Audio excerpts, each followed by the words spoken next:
Welcome back to the Authentic on Air with Bruce Alexander. Today's show is brought to you by my new digital course, 9 Ways for the ADHD Dad to Radically Improve Communication. Do you ever struggle to communicate with your spouse or your family in a way that feels meaningful? Have you found yourself consistently taken advantage of at work and in your personal life because no one seems to care how it affects you? If that sounds familiar, then you have a communication problem. ADHD or not, dad or not, if you are not able to identify, define, and communicate what is important to you with authority and intention, you will continue to struggle. I know that from experience. If you can't communicate what matters to you, it is almost impossible to do anything that matters. The 9 Steps for the ADHD Dad to Radically Improve Communication is a self-paced digital course that will guide you to reclaiming the power of your voice to speak the life you deserve into existence. It's available at www.authenticidentitymanagement.com/9steps-special offer. For a limited time, not only can you get this course at a special limited time price that you need to see to believe, but I am also throwing in some really valuable bonus materials completely free of charge. Again, for a limited time, not only will you get the course at a special low price, but you will get all the following completely free. Access to the ADHD Dads private community where I post live content daily, the impactful audio lesson, The 10 Hacks for the ADHD Dad to Thrive in the Workplace, access to the Passion, Purpose, and Self-Acceptance video collection featuring Jim Rohn, Jordan Peterson, and Garrett J. White, a digital download of the powerful Unmasking ADHD Blueprint, and for the cost of shipping and handling only, an exclusive ADHD Dad t-shirt so you can represent your allegiance to that ADHD Dad life.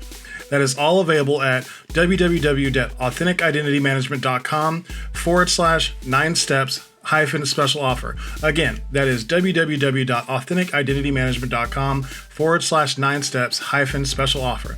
You can also just click the link in the show notes. And now back to the regularly scheduled episode. Welcome back to Authentic on Air. I am your host, Bruce Alexander. The podcasting platform provides access to so many different versions of success. Mark Savant has accomplished many of these degrees, and I'm so excited to share his story after today's reflection. What is your capacity to say no in your work, your life, and in your relationships? Are you able to define and enforce your boundaries? I have always been great at saying no, I thought, but I have reflected on my life and I've realized something. I was terrible at setting boundaries and enforcing them in almost all areas in which I might have had my values violated. Work, relationships, family responsibilities. The reason I thought that I was so good at saying no is because I was actually a pro hider. I could hide from opportunity all day long. Opportunities to engage in deeper connection with people I was interested in. Nope, I don't have time for that right now. Conversations to enhance my understanding of my spouse. I'm actually busy watching golf for like 6 hours straight right now. This was my pattern for a long time because I didn't want anyone to see through the facade I poured all of my energy into maintaining. And I doubted if my coward flaws could work in altered circumstances. Meanwhile, you need to stay late for work? Yes, sir. I need you to miss that event you told me about because, oh, damn, that sucks. Okay. You need to take care of all the cleaning duties by yourself today because ... Well, that doesn't seem fair, I would say with a rag in my hand on the way to fill the mop bucket. It wasn't until a few years ago that I started to prioritize myself and my growth in determining my no's, and only a couple of years ago that I started to define my boundaries to reflect my core values and beliefs. My no isn't about hiding anymore. It is about preserving and upgrading my mental stability, valuing and honoring my authentic self, and showing up as my best self for my wife and children. Tell me about your no capacity on the episode reflection on Threads, Facebook, Instagram, or LinkedIn at Authentic Identity Management. I can help you increase your capacity for no by working with you to identify your core values and beliefs and tailoring my coaching program to leverage your unique power and step into your authentic life. Type capacity into the comments and I will DM you to set up your free no commitment discovery call, answering your questions and detailing how I can help you live more authentically. If you are a fan of the show and love the space we are creating, or just want to help advance my mission of making the world a safer place to show up as yourself, here are a few ways you can support this show. Leave a review and tell me what you think is great, needs work, or would like to see more of in the show. Follow the show on your favorite podcast or social media platform, actually on all of them that you use, and share this episode. Send this or any other episode to someone you care about or think will benefit from its content. Make a post about how you think this show has made you grow or communicate differently on your social media feeds and in your stories, and tag @authentic identity management. Those are all free ways to promote the authentic mission. I've talked both on air and off about how much this podcast has felt like for the first time I am truly living my purpose. This is another one of those life affirming moments that feels providential in nature. Mark Savant is a highly sought after podcast consultant and host of the After Hours Entrepreneur podcast, ranked in the top 1% globally of all podcasts. That means his podcast is in the top 30,000 of over 3 million active podcasts. Mark is passionate about the power of podcasting to change the world. He is also avid about his desire to not sacrifice his position as a father and a husband to make it in this world. He is an absolute inspiration to me and a great candidate for mentor if he's looking for any willing and hardworking students. My guest today stumbled across me grinding away on my social media trying to make a dent in all of the noise swallowing up my podcast and business. I posted a story about reaching 1,000 downloads, a very proud moment, huge milestone. It reached 14 accounts. Somehow, Mark was one of those 14, and he liked my story. So, not getting a lot of engagement at this point on social media, I went to his profile to see who he was. I found him engaging and interesting. And as ADHDers are going to ADHD, I went down a rabbit hole watching his content on Reels, deep diving on his page, and all the typical things I do with a new fascination. He appeared on the Reels of multiple other podcasts, and I was enthralled. I also thought how lucky all these other podcasters were that he was willing to guest on their shows. A funny thing happened when I started hosting this podcast. I started to dream, and when I dreamed, I stopped being frozen by possibility and started acting. I started shooting shots. More often than not, I was making them too. So I decided to not be scared of his 20,000 plus Instagram followers or his top 1% podcast ranking, and I just DM'd him telling him about my podcast and what a great pleasure it would be to have him. As you might be able to tell, he obliged and is recording remotely in the on-air studio. I welcome today Mark Savant. Welcome, Mark. Bruce, thank you for the intro. Honored to be here, brother. Absolutely, man. So, like to start off, what I usually like to do is get your definition of authenticity. Man, starting with the simple questions here. I mean, one of the things that's interesting, we talk about social media. You talk about looking at things that we prioritize.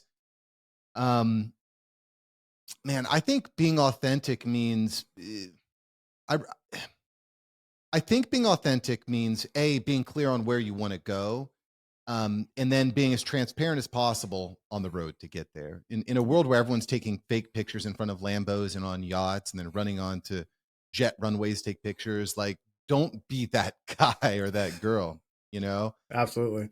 And I think, for me, authenticity has been a huge deal. On my podcast itself, the After Hours Entrepreneur, I actually post all of my income reports. Every month I'm posting an income report, an entire episode that just talks about this is how much I made, this is how much I didn't make, this is how much I spent here, these were the problems I encountered. And, those have become my most popular episodes. It's not the episode with Patrick Bet-David or the episode with Neil Patel or Jasmine Star or Pat Flynn. It's the episodes where I'm real and I'm authentic and I open up the books, because we just don't live in an authentic world anymore. It's all smoke and mirrors. And I think, being different and being true to yourself is by far the greatest skill and the greatest, the greatest thing we can do for ourselves and for our families. I absolutely agree. I actually did skip one step. Usually I like to ask, in your own words, can you tell the audience who you are, like what you spend most of your time doing, and why you think I invited you on the episode? Well, I mean, you did it. You do a great intro, Bruce. You kind of got me going there. But I consider myself an entrepreneur, a husband, and a father. And it's kind of funny. I don't know how deep we'll get into this, but I spent the first 35, 40 years of my life just about being an employee. When I wish if I could go back, there are all these clues that would have told me that, Mark, you're not going to be a good employee, bro. What are you doing? What are you doing? I remember sitting on the sidelines for baseball and for basketball. It's like, I'm way better than these other kids. Why am I not on the field? I just couldn't stand having my destiny dictated by another person. And that's part of the beauty of entrepreneurship is there's no excuse. There's nowhere to hide. It's on you. You are on the field every single day, and you're going to score goals based upon the effort that you put in. And so that's taken over a major part of my identity. I left my job last year, just a year ago, and now the podcast agency is growing. My mastermind is growing. My AI consulting business is growing. So I just feel really honored to be in the place that I am. It's just kind of, I'm kind of verklempt. Like I've kind of lost for words here because of how, I mean, I used to wake up every day, Bruce, staring at the ceiling like, I do not want to do this today. I do not want to go to the office. It's going to suck. Is it Friday yet? But now I don't wake up like that any day. Every day is like, what's going to happen today? This is going to be exciting. I'm going to get to meet people. I'm going to get to do something. So that perspective going from employee to employer has been one of the biggest positive changes in my life and my family's life, although it hasn't been easy. Oh yeah, never. Nobody ever said it was going to be easy, but it definitely. I'm still early in the process, but I'm trying to do the same thing, and I had the same problem of just like I do not want to go to work.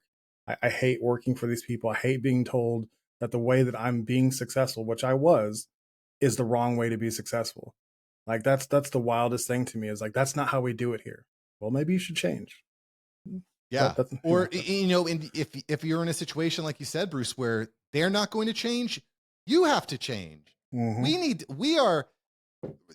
to be responsible for ourselves. Like, I don't know where this whole idea of, well, the whole world needs to change for me and my personal identity or purpose or desires. Like, that's not the way that the world works. No.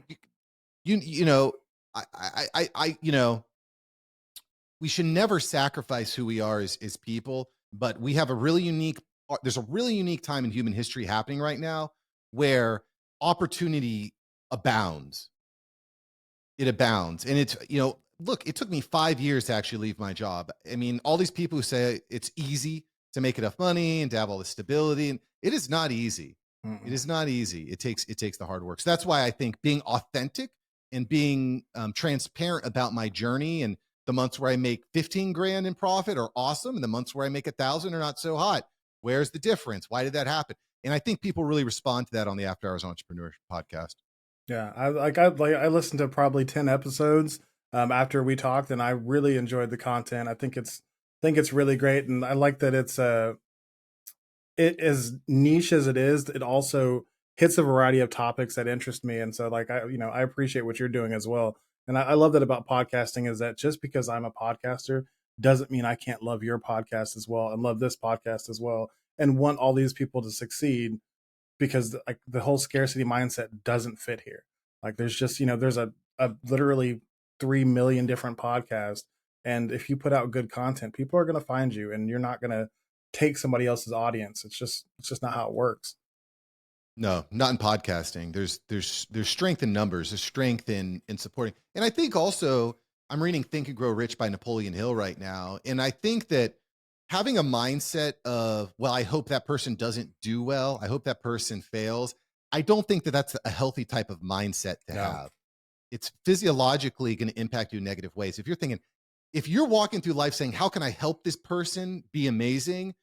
That is going to, the universe, God is going to pay you back tenfold. If you're going through life saying, gosh, I hope that person, screw them. Mm-hmm. They got that guest. Well, gosh, I'm so jealous. That mindset is a killer. It's a growth killer. Cannot you support one another and try to give value. I know that's kind of cliche, but the more you give, the more you receive. And it's not just that physical, what you do in front of other people, but it's that emotional, the thoughts, the way that your brain functions and thinks about people, and about where you want to go. And that's the way that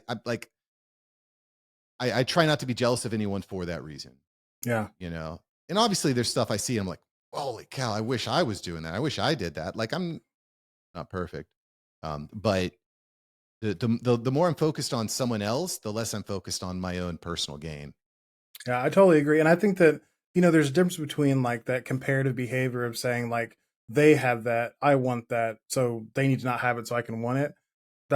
That's not healthy. But saying like, I'm really happy that they've got this thing, but I would also like to get that thing too. So let me earmark that as something that I want to try to build towards, and then to where I'm able to gain that thing as well. I'm not going to take it from them. I just also want to get that thing.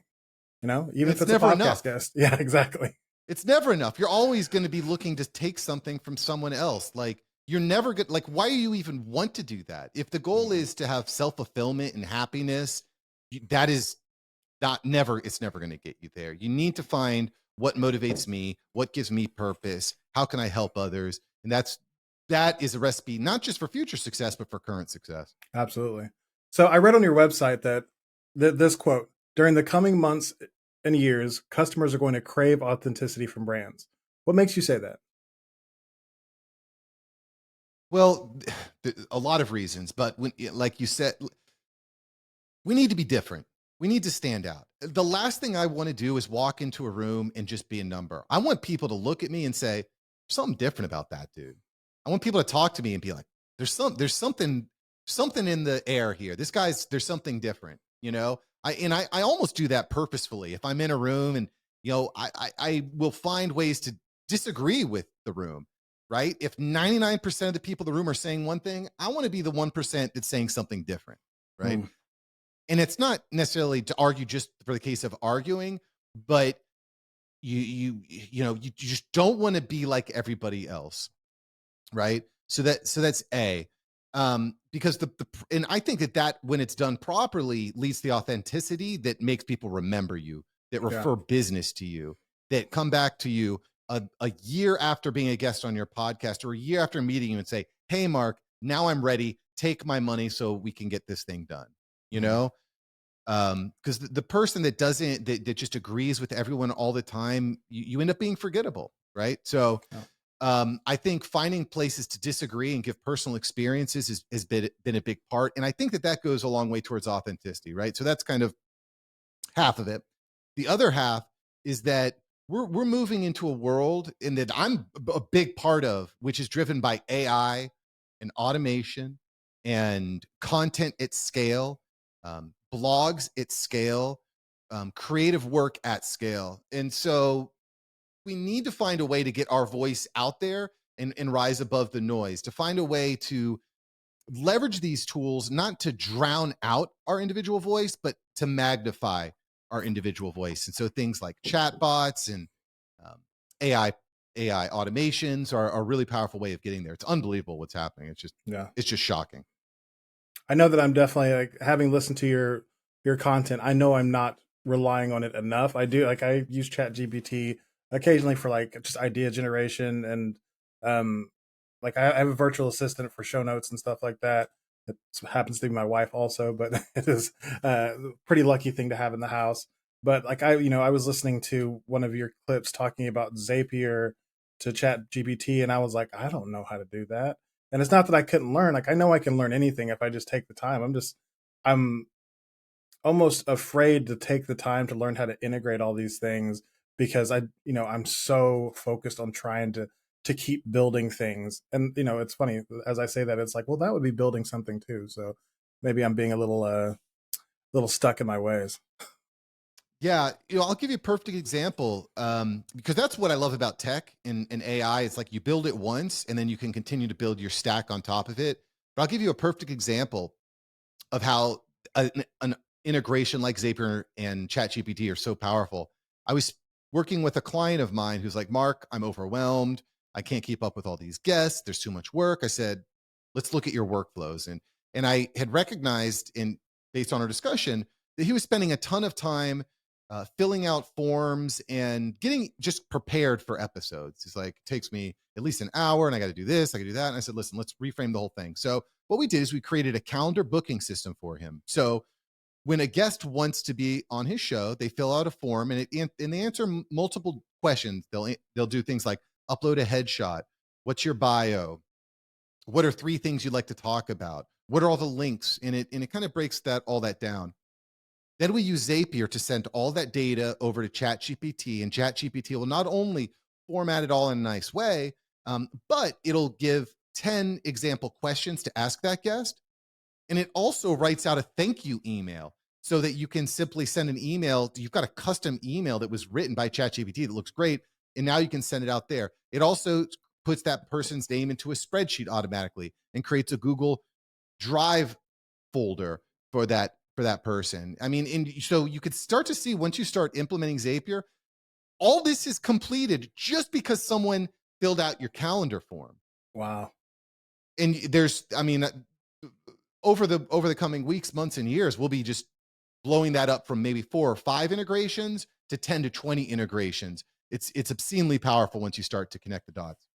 So, like, I didn't even think about this when I was writing for this episode, but talking about integrating AI into all of this to magnify our unique voice, do you struggle at all with keeping your identity while using those products? Like, does it, do you feel like there is some like convolution there between, is this me or is this the AI? And like, what's your kind of conflict with that? I don't, and there's a couple reasons why. I'm very transparent. Everywhere you look, whether it's my podcast, my website, like, I'm very transparent that, listen, we're thinking differently over here. We're using AI and trying to implement AI and automation at every step of the process. Every step of the podcast process, we want it to be all automated. Okay. Right. So that's part of it. But being transparent about using it helps.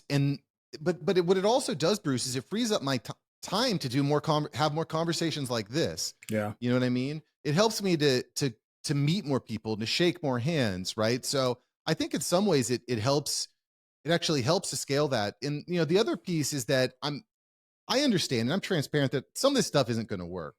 I'm trying it because out of 10 ideas that I try, one tactic or system is going to be a hit, and then I can share that out with my audience and in a powerful way. And then if 10% of the audience is like, wow, that's great, I have a fan for life. You know what I mean? Yeah.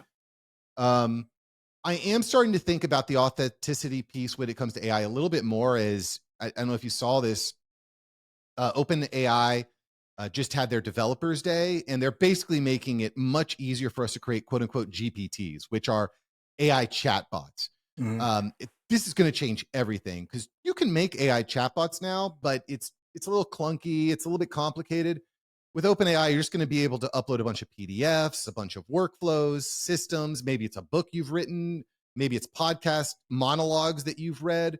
Upload them all to ChatGPT. You can create your own bots. And then maybe you can create a bot for customer service, for example. So, hey, coaching client, you have a question. I'm not going to be free for the next 12 hours, but you can talk to Bruce.ai, and it's been programmed with hundreds of hours of information.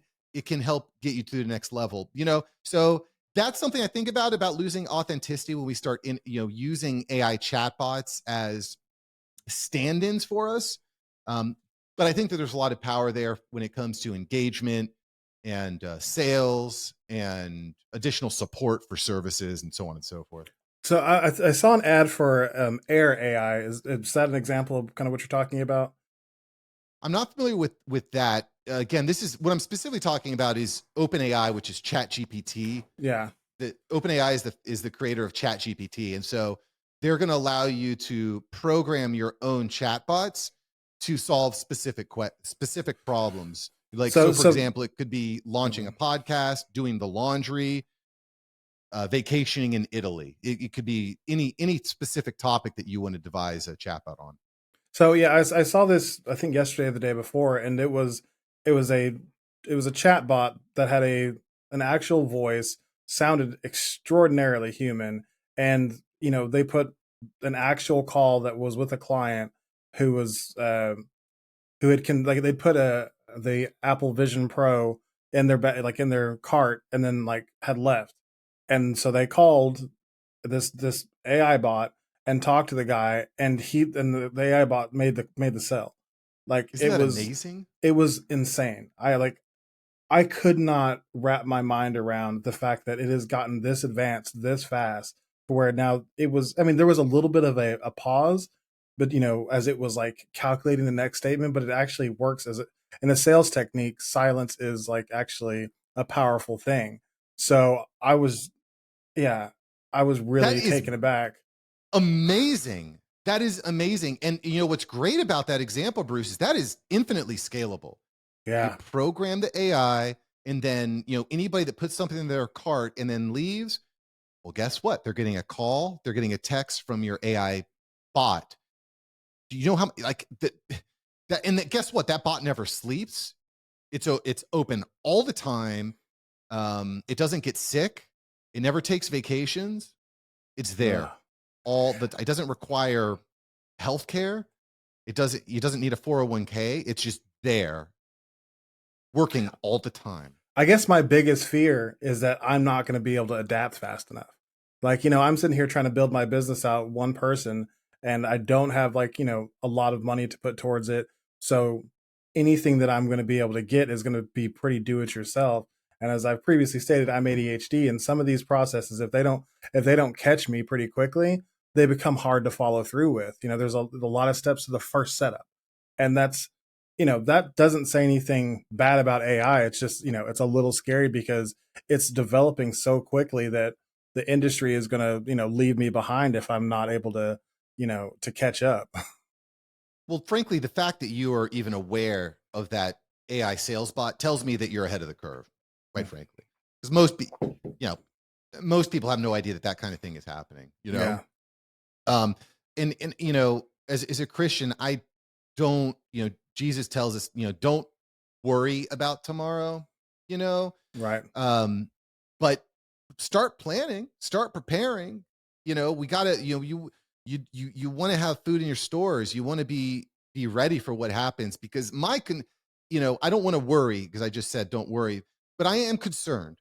I am concerned when the World Economic Forum talks about 800 million jobs being displaced by 2030. That's a pause for concern, because how do you help all these people that are displaced? You're probably going to be okay because you're talking about it. You've got a media presence. You've got a podcast.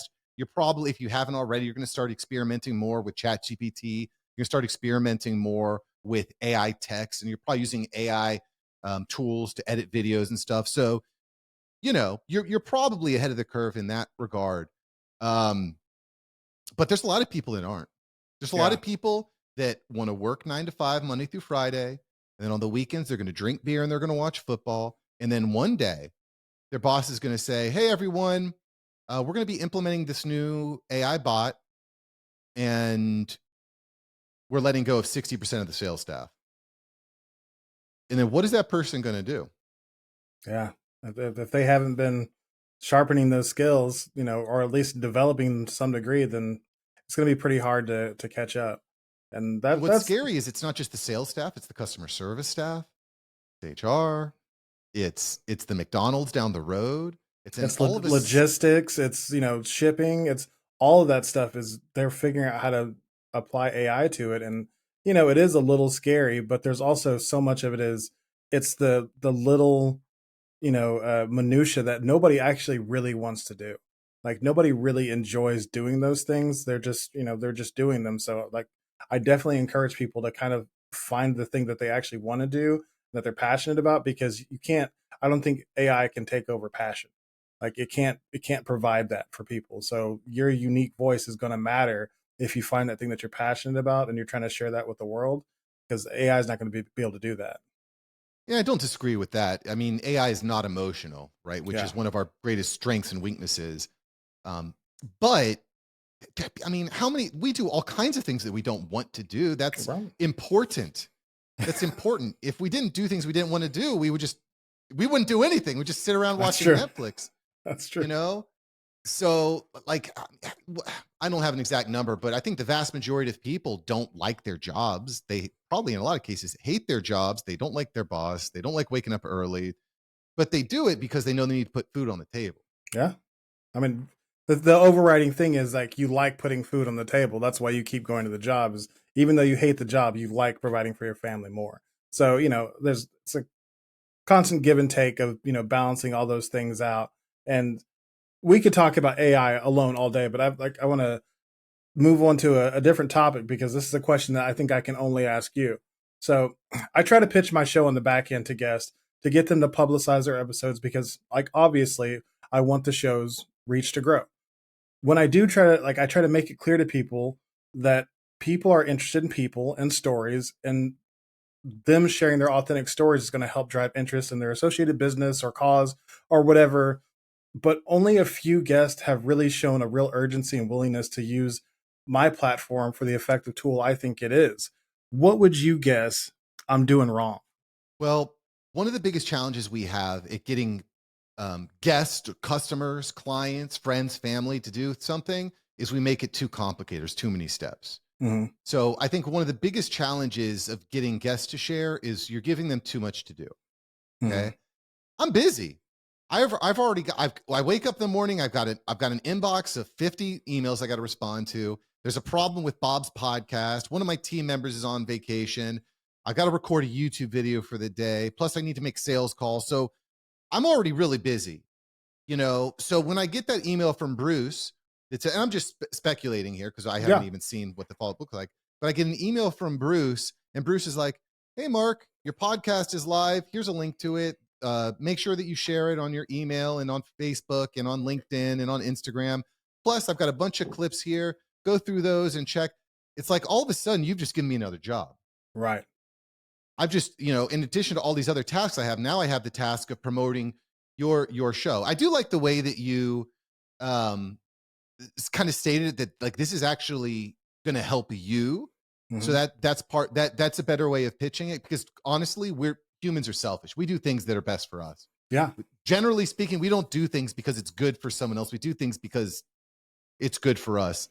And sometimes that's fine. Like, for example, Mr. Beast is trying to give water to 500,000 Africans, and people are angry at him for that. It's like, he's like, "You're just doing it for views." It's like, he's giving clean water to 500,000 people. Well, the thing about it is, he's doing it for views, but those views have given him a platform to do this thing. The views that he gets from this thing will allow him to do something even bigger next time. And he gives all the money he makes away almost completely. Like, he's always just giving away everything that he's bringing in. Like, I think that's crazy. Like, it's just nuts. He cures blindness for 1,000 people, and people are angry at him. Like, come on. "Oh, you just did it for the views." They're like, "Well, yeah, they can view now. They can see. So I'm happy about that." Yeah, right. So, I mean, I guess my point there is, we can never make everyone happy, but if we want to get more people to share our work, we need to frame it around, this is going to be good for you. This is how it benefits you, A. And B, we want to make it as easy as possible. If you're asking someone to share one link, maybe you've already written out the copy for them so they can just copy and paste the whole thing and place it into Facebook or into their email. Typically what I do is I just make sure I tag the person on social media, right? So they're getting tagged. So instead of asking the guest to, like, type up and send out and do all this stuff, all they need to do is hit accept, reshare, retweet, and that dramatically increases your chance of getting shares. That's why I found it. And then the third piece of that, Bruce, is the content has to be good. I remember, a couple, 2.5 years ago, I was starting up my show and I was sending out clips, and the clips were like, they just weren't that great. And so asking someone who's spending a lot of money on clips to share clips is harder when your clips are either not the same branding, or maybe the quality isn't as good, or they're different. So these are all things to keep in mind. But generally speaking, what I found in business is keep it as easy as possible and make it as beneficial to the user as possible. Yeah. I think that I've done a pretty good job at keeping it pretty simple, but, like, maybe I know that I want too much. Like, it's, that's part of who I am, is that I expect everybody to want to do what I would do for them. So it's like, if I come on somebody's post, if they, like, which I usually do is, like, I send the episode artwork out, I say, "Hey, you can post this, whenever you want to, if you want to. Here's the artwork, here's the link." And then also, like, just be on the lookout. I'm going to tag you in some stuff, and, be aware of the Instagram tag for, like, collaborations, because I'm going to send that out too. And some people will accept the collaboration, and, like, that's it. Some people won't even do that. Like, it's too much. And then I had, like, a a really big local celebrity on, and I was like really happy about that. I was like, this is really going to help me grow. Like this is going to help expand our reach. And he shared everything I posted, but I sent him an email explaining all those things that we talked about. And I was like, all I ask is that you just add like your own words to the post. Like just share it and just like a couple of words about your experience. And I got none of that. And I was like, damn. So his audience didn't care about the post because it was just my post on his page. I needed it to be his post on his page. So then people actually they bought in. And unfortunately it didn't happen, but I'm trying to grow and learn and how to help people understand that I want people to get to know them because like I enjoyed the conversation and I think your audience is going to love getting to know you better. Like it's definitely selfish, but I also think it's great for the people who come on my show. I don't disagree. I don't disagree. But you know, the shorter the better has been my experience. I've performed hundreds and hundreds of interviews, and getting guests to share is really challenging. It just is. It just is. As a podcaster, I try to be better about it, but I do ask when hosts send me like a wall of text with 3 or 4 links and then customized graphic images. I'm like, just tag me. Yeah. Just tag me. And then I could reshare it with my own words or something, you know. That's what, you know, both personally and professionally I do, because it just, we want to, I get it. You take all this time to schedule and record and the money and the time of editing and producing and all of that. All you're asking for is 10 minutes of their time. Yeah. But that 10 minutes it can be elusive. Yeah. I totally get that. And, you know, I appreciate your candor on that whole thing, because I know that it is just a matter of not maybe asking too much, just expecting too much. Like, I don't think that I'm asking too much. I think that I'm expecting people to like follow through to the letter is expecting more than I should. Just like, hey, oh, for sure. I'm going to ask you to do this. If they don't, I just need to be okay with it, because like that's kind of my entire platform is like give people all the information to work with, and they can choose to meet you where you're at or not, and then you just have to be okay with it. So sometimes it's just applying your own advice to yourself. Well, and I found it, you know, like it's about giving people the right information. Like it's really hard, human nature, right? I've become unemotional about this type of things, because sometimes what I expect, like it just doesn't happen. It just doesn't manifest in the way that I would expect it would. Why not? Why are people not jumping on this offer? I had, you know, in the mastermind group that I lead, a few months ago, I dropped the price down to $10 a month. And then you get time with me, you get time with other members, we're reading books together. And with like I was expecting I'd get dozens of people. I didn't see that. So I have a, you know, I was expecting to get a lot of people, but it was like, you know, a few people trickled in. I was like, wow, I'm spending all this time and energy trying to bring people in for $10 a month. Why don't I so I just raised the price to $100 a month. And now it's much easier for me to find one person than it is to find 10. Yeah. You know, it's much easier for me to provide value to one person than it is to provide value to 10. That's so true. It's just kind of, it's kind of weird. But I think you know, what I found is like, you know, don't get emotional about things. If people aren't if people aren't taking the steps that we desire, that's on us. Yeah. How can we change it? The worst thing that I hear from someone is when someone says something like, Mark, you're amazing. I love what you're doing. Gosh, you're showing up all over my newsfeed and you're so great. And what do you do exactly? I'm like, it's all F from there. It's all screwed. You know? You're seeing all the wrong stuff. Damn it. You know, that's on me. I'm not laying out a clear enough message. How do I improve that? I definitely agree with that. So I talk to my wife about my business and my podcast a lot, because she offers me a fresh perspective and often sees what I'm missing.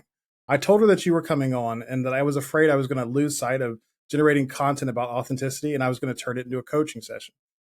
In all her wisdom, she told me that it is okay to accept help and that I don't have to try to do everything all by myself. So I will ask you this one, like outright podcast consulting question. What is the one obvious key thing that I'm not doing that I need to be doing to increase my reach and grow my audience? So there's That's a tough answer. There's a lot of things. Okay. Yeah. There's a lot of things. But I think the most important thing that we can do to grow our audience is to make noise, is to Yeah. disagree and be okay with it.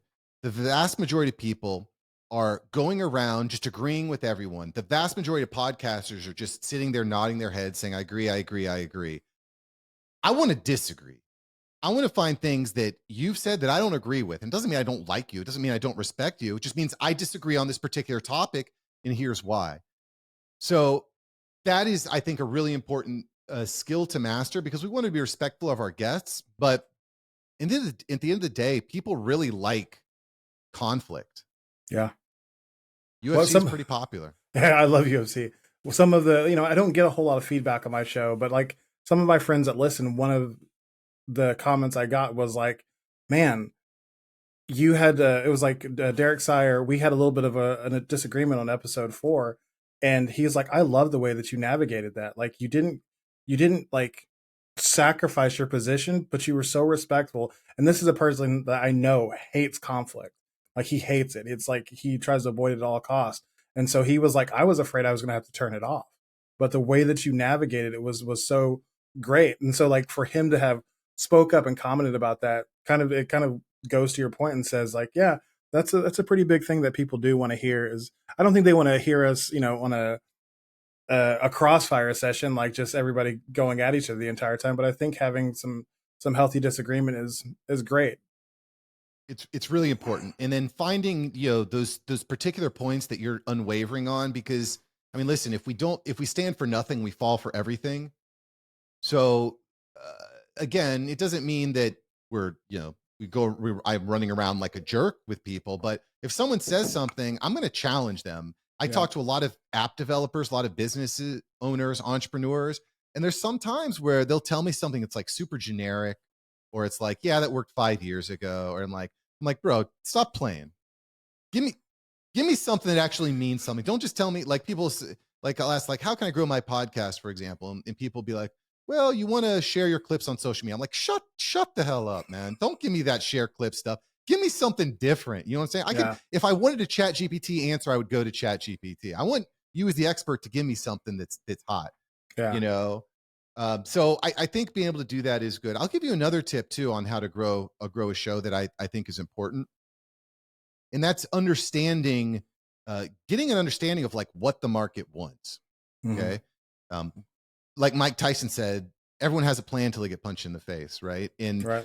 When you start a podcast and you have this huge vision of like where it's going to go and what the show is going to be about, is that the way that it plays out? Do people want to listen to, and I'm just putting this out there because I don't know, I haven't looked at your analytics, but do people want to listen to an hour-long podcast about someone's authenticity? Do they want that? Or maybe do they want a 20-minute podcast on how to create vision? Or maybe it's a 10-minute quick hit solo from Bruce. Like we don't know. So I think trying different things is helpful.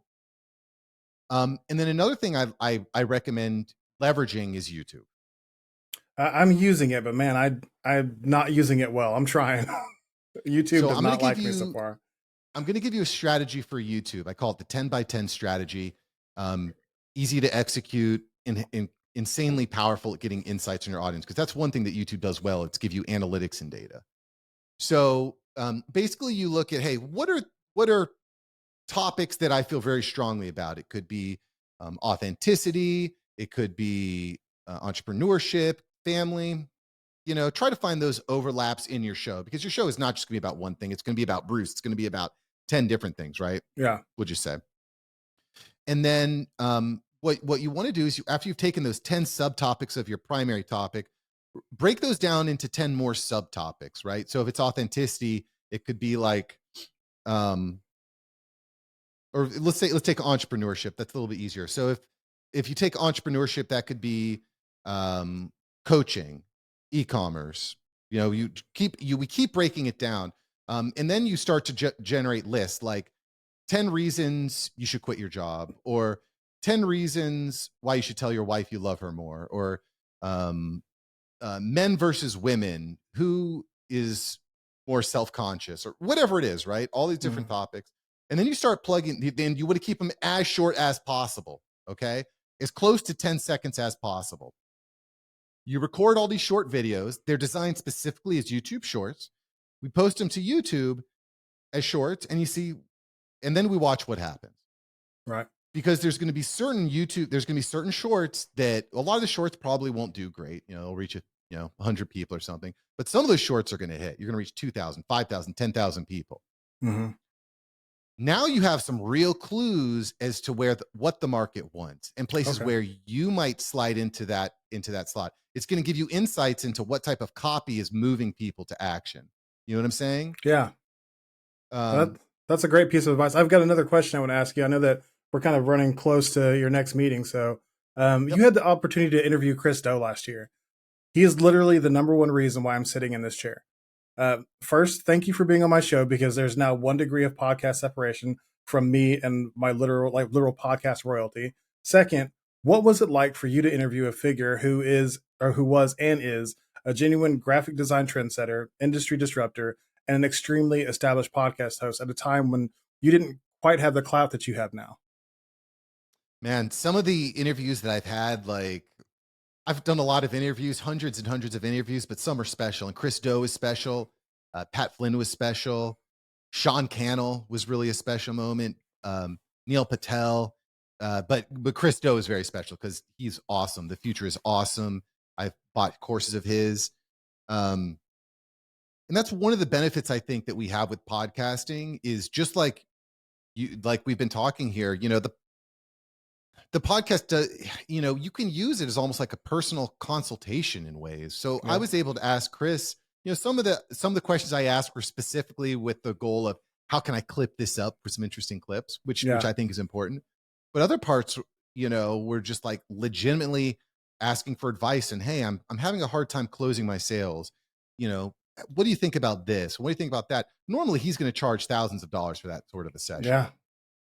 But because of the podcast. Were you intimidated by sitting down with him? I was not. Part of that's just because of the way that, he interacts. He's very even if he's worth millions, if not hundreds of millions of dollars, he has a way of connecting.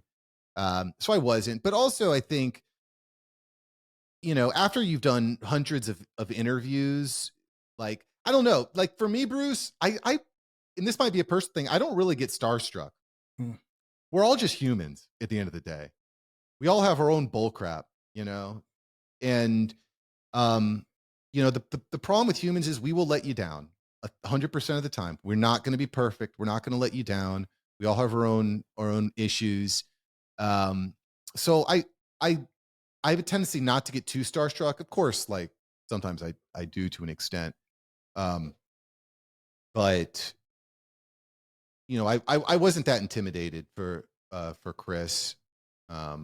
Frankly, for most people, I don't get that intimidated. I just have a lot of self-confidence, probably, which was nurtured into me at a younger age. Yeah. And then, every morning when I wake up on my mirror, I've got a visualization statement that I read out loud to myself. And I read that every morning, every night.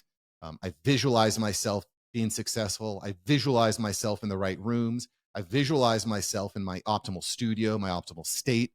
And I think that having that mindset, having that vision, it allows you to avoid the insecurities that can sometimes come with, do I deserve to be sitting on this call with this person? Absolutely. Do I really, gosh, this is Chris Do. Do I deserve to be?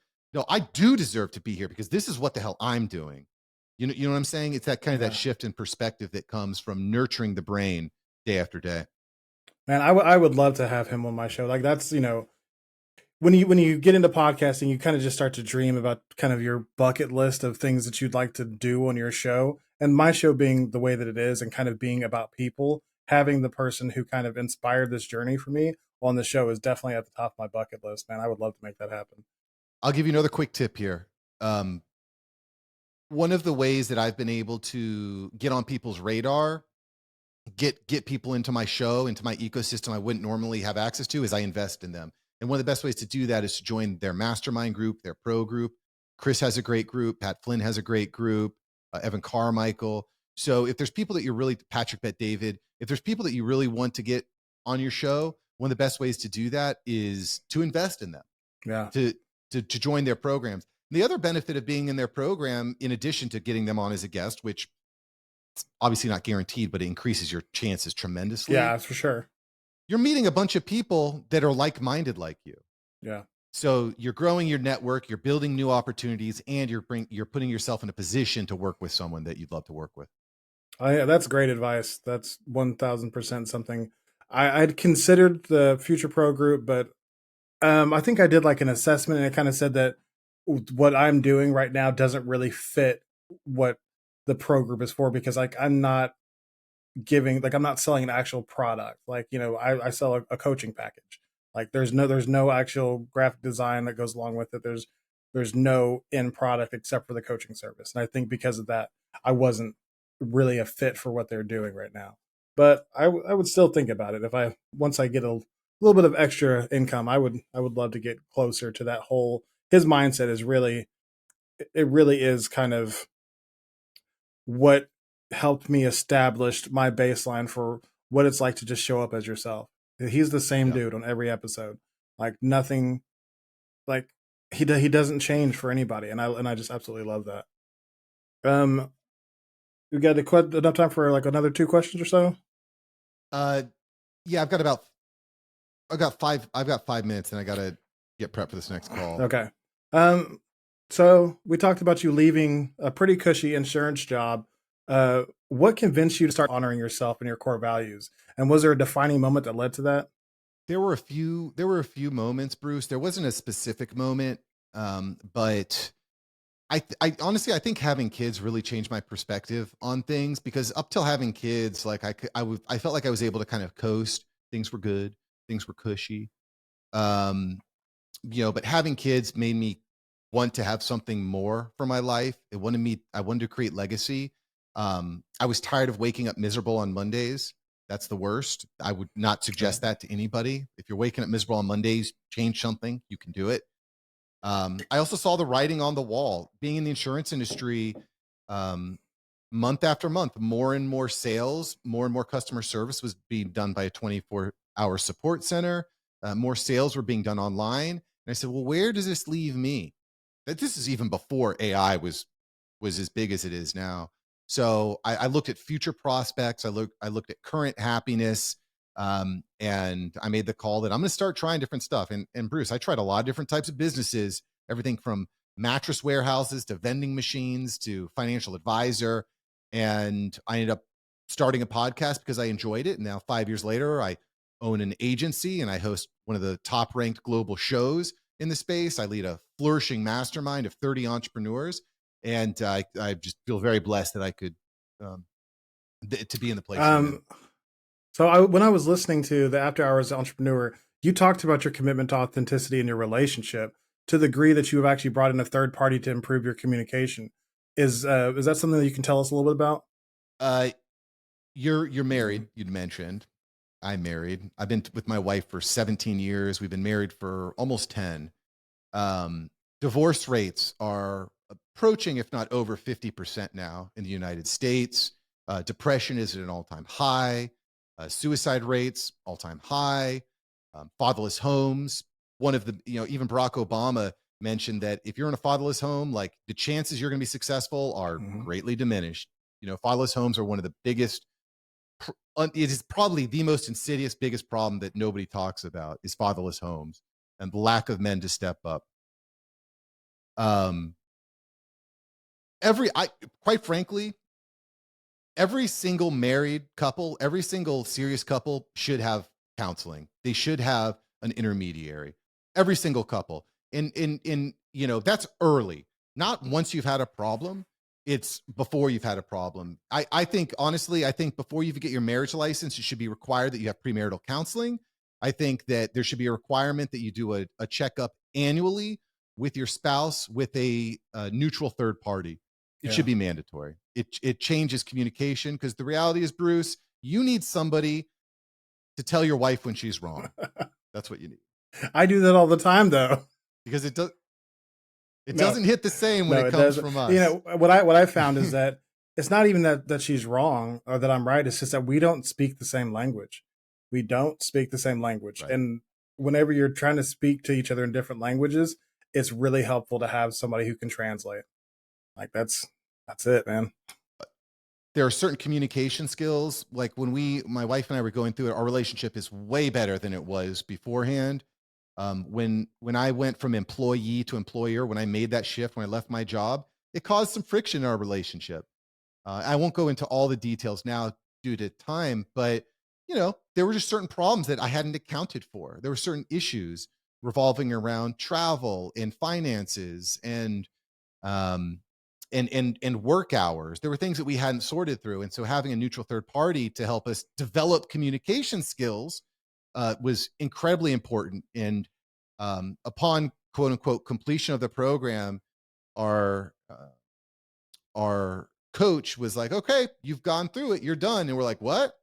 No, we still want to check in with you on a biweekly or at least a monthly basis. And so we still do that. We have like upkeep because, despite how lovely everyone else's relationship looks, just like I said about people, everyone's relationship has garbage attached to it.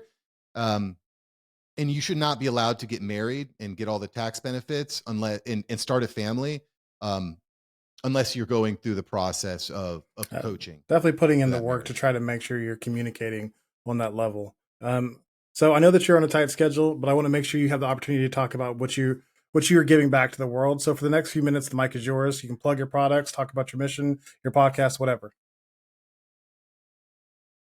Yeah, I help. Thanks for having me on the show, Bruce. My name's Mark Savant. I help thought leaders launch and automate podcasts. I do that through personal coaching. I do that through my mastermind program, and I do that through fully done for you services. And you can find me at marksavantmedia.com. marksavantmedia.com. You want to drop your social so the audience can follow if they're interested? You can find Mark Savant Media on your every social, wherever you're on, I'm there. Mark Savant Media. Thank you so much for this opportunity and for sharing your authentic journey with us. To my authentic audience, thank you for listening, and I hope you enjoyed the conversation as much as I did having it. If you enjoyed today's episode, please leave a review on iTunes or Spotify. I really appreciate the feedback, and it really helps me get heard by more listeners. Follow this podcast so you get updates about new episodes and coming soon live streams. And share this episode with someone you think might enjoy it right now. Check out earlier episodes to support the future creation of great content, and don't forget to like @Authentic Identity Management on Instagram, Facebook, Threads, or LinkedIn. You can also head over to the Authentic Bruce YouTube channel for podcast video and impactful clips from my conversations with these great guests. Finally, if you're struggling to show up as yourself in your content, your work, your family, or your life, I would love to help you. Authentic Identity Management does authenticity coaching to help you align your true self with the identity you share with the world. It's exhausting to live someone else's life. Live authentically and access the potential that belongs only to you.